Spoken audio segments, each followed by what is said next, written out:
C'est la première fois que la femme prépare un repas pour son mari, mais il ne daigne même pas y jeter un œil. Il le jette directement à la poubelle. La femme, effrayée, n'ose pas protester. Elle se résigne à tout recommencer. Elle sort un poulet rôti cuit pendant 5 heures, accompagné de garnitures soigneusement choisies. Mais son mari répète toujours la même phrase: jette cette merde. Après avoir cuisiné des dizaines de plats, Alan reste insatisfait. Lina commence peu à peu à perdre patience. Peu importe ce qu'elle fait, Alan ne semble jamais content. Toute l'après-midi s'écoule ainsi. Ce n'est qu'à la fin que Alan sort enfin les couverts. Mais à voir son expression, il est clair qu'il n'a aucune envie de manger. Aux yeux du monde extérieur, il semble être un couple amoureux. Mais seule Lina sait comment les choses se passent vraiment. Le jour de son anniversaire, elle voulait juste lui offrir un cadeau, mais il l'a violemment plaqué au sol. Alan la regarde avec dégoût. Il repousse brutalement sa main. Lina ramasse alors le bracelet tombé par terre. La deuxième sœur lui avait dit un jour qu'elle offrait chaque année un bracelet à Alan. Mais quoi qu'elle dise, Alan la fixe froidement. Je ne veux rien toucher qui t'appartient. Éloigne-toi de moi immédiatement. Pourtant, après que Lina parte, Alan laisse échapper un regard tendre, même s'il feint d'être dur. C'est tout de même un geste plein de sincérité de Lina. Ensuite, Lina va sur le balcon et tombe par hasard sur sa belle-mère qui rentre. Aujourd'hui aurait dû être une journée joyeuse, mais depuis la mort tragique de la deuxième sœur, un lourd chagrin plane sur tous les esprits. Lina comprend cela d'un seul coup d'œil. Elle essuie ses larmes, puis entre dans le salon, où elle console sa belle-mère. Votre fille était une personne extraordinaire. Personne ne souhaiterait vivre une chose pareille. Pour une fois,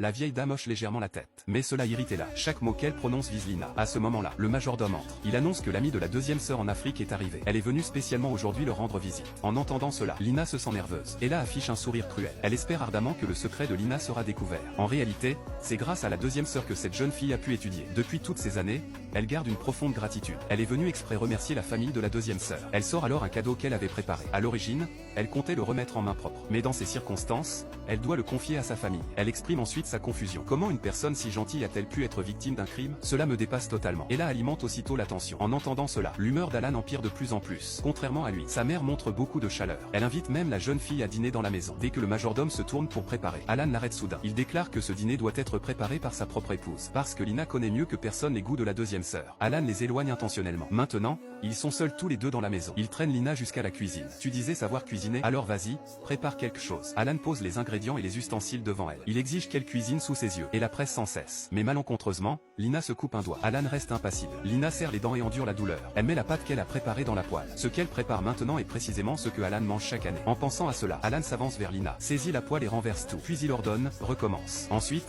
elle va chercher des ingrédients dans le garde-manger. Cette vie actuelle, chaque jour est un véritable calvaire pour elle. Une fois qu'elle retrouve son calme, elle retourne immédiatement dans la cuisine. Mais peu importe ce qu'elle fait, Alan reste insatisfait. Il la critique constamment. Des dizaines de plats cuisinés, et toujours pas assez bien. C'est clairement intentionnel. Il veut la torturer lentement, pendant qu'il oblige Lina à cuisiner. Alan a déjà engagé un chef professionnel en secret.